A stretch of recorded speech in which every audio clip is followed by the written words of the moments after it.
congratulations. On this day, I want to go a little bit deeper to help you understand why this entire exercise is constructed the way it is. And what I'm about to share, you may or may not agree with completely, but this is firmly what we believe at Mindvalley. So let me explain it this way. And when you understand this value system and this idea that we want to put forth in the world, you'll understand why the sixth phase is so specifically organized in this particular way. But you'll also understand everything about why we do what we do here at Mindvalley, why we bring particular programs to you, why we run particular events, why all our teachings are organized in a particular way. See, at Mindvalley, there are three values that drive us forward as a company. Everyone who works for Mindvalley, all our most active members of our community live and breathe these values. The first value is the idea of human unity. It's the idea that beyond our race, our ethnicity, our nationality, our tribe, we belong to a larger human race. And it's the idea that our ultimate affiliation, if we want to create a more ideal world, is to expand our levels of compassion to greater humanity. We call this value unity. Now, our second value is the idea of transformation.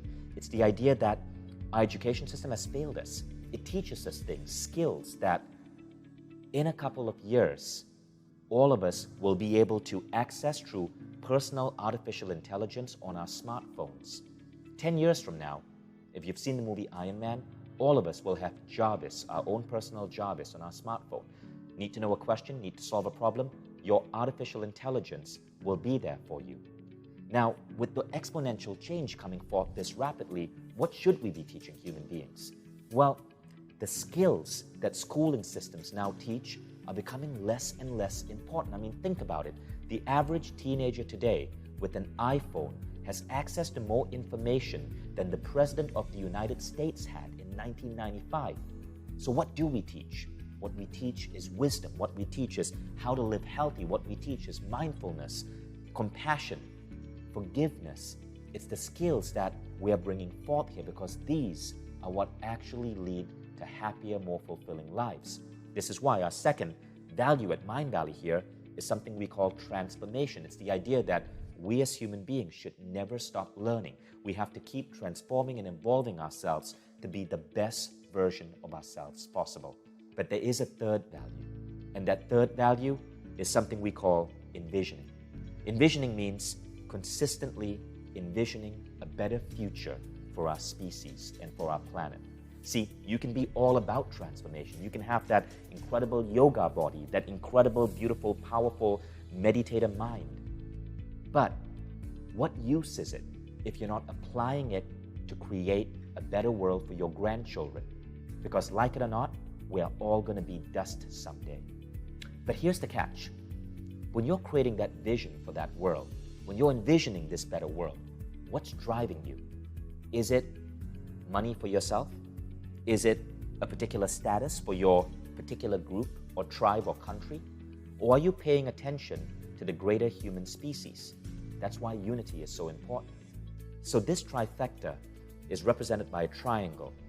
It's a triangle of personal growth and transformation, but not just sitting on your butt or your meditation cushion, but going out there and envisioning a better world.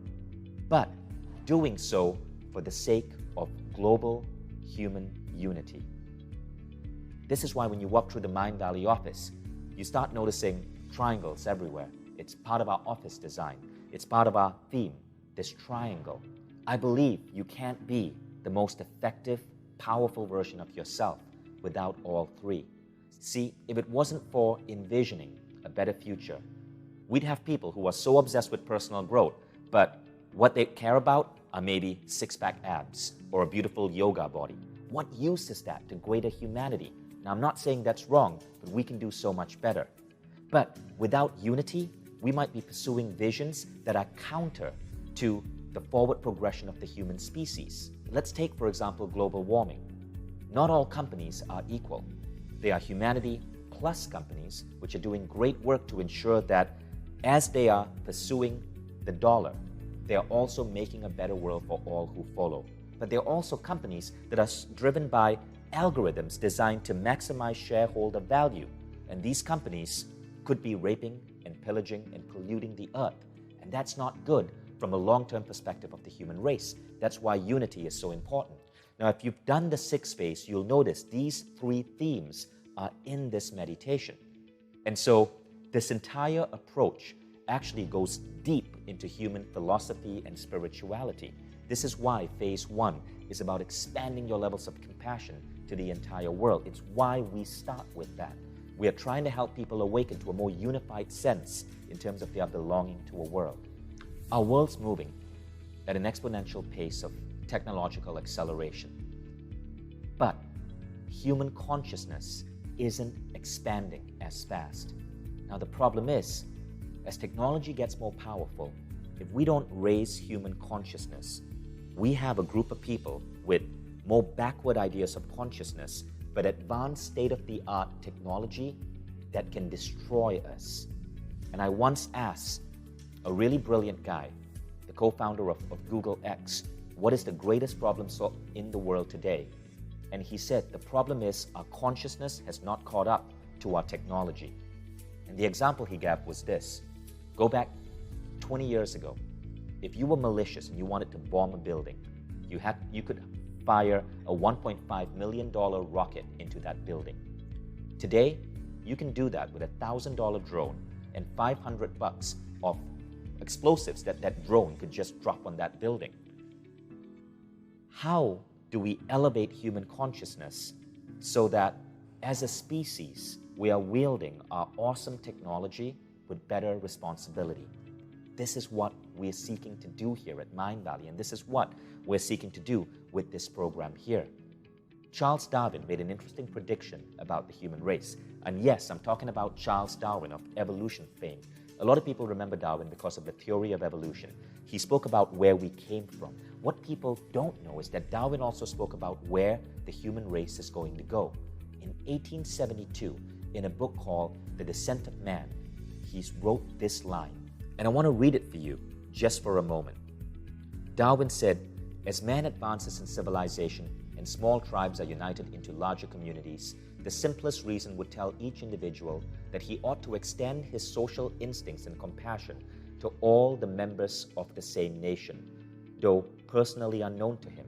The point once being reached, there's only an artificial barrier to prevent his compassion extending to the men of all nations and races. See, what Darwin was saying here is that as we evolve as a species, we first extend our compassion to all members of a tribe, because we realize you got to be sympathetic to all members of your tribe to survive in a dangerous pre-industrial society. But soon you are able to extend that levels of compassion further to all members of a nation. And then he says something that gets really interesting. At that point, there's only an artificial barrier that prevents us from extending this compassion to people of other nations. And onwards and onwards and onwards marches on this circle of expansion of compassion till we, as a species, will learn to extend this compassion to all life on the planet. Now, Darwin goes further. He says, if indeed such men are separated from him by great differences in appearance or habits, experience unfortunately shows us how long it is before we look at them as our fellow creatures. What he's saying here is that if people look different, it will take a little bit longer to extend our compassion to them. But extend we will. Today, there's a great debate about Syrian refugees. Do we let them into different countries? We haven't yet extended our compassion to them. Many politicians in the world have not yet extended their compassion to these refugees because they pray different, they look different, they speak a different language. But as generations march on, this diffusion of sympathy will happen. You see that with populations in the world today. Look at Brexit.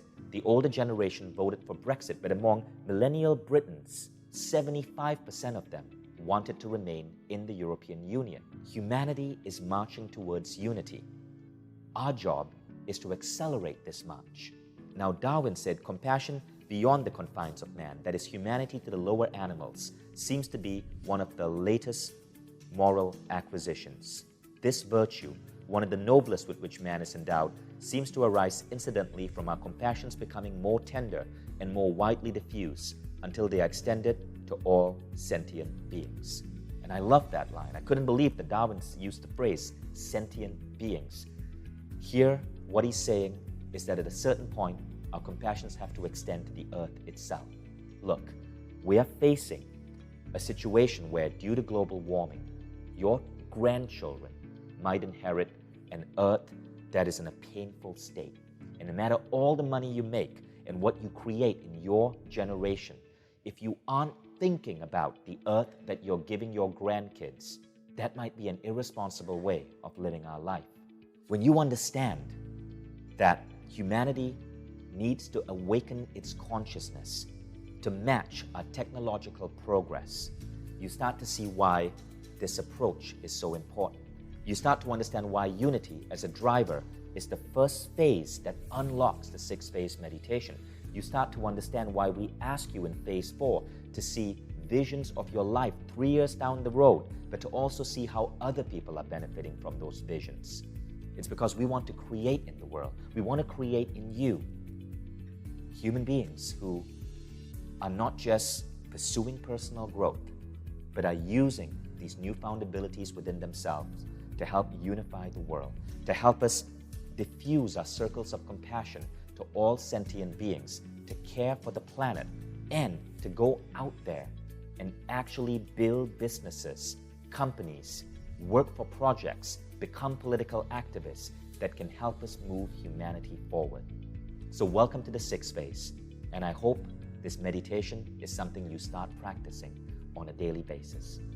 After you finish the 6th phase meditation, there's a whole realm of other programs in Mindvalley that you can explore. If you haven't yet done Extraordinary by Design, go ahead and look into that program. It's a beautiful program that trains people to think about their visions for themselves and the world in a more holistic sense. It helps you get rid of all of these bullshit rules from society that hold you back, that keep you stuck in outdated models of living. And it's designed to turn you into one of the most extraordinary versions of yourself. But there are numerous other programs in Mindvalley. One thing you'll notice about all the great teachers and the programs we put out there is that the underlying force within all of these programs is about not just growing yourself, but unifying as a human species and using these skills to go forth and make a better world. Welcome to the Mindvalley family.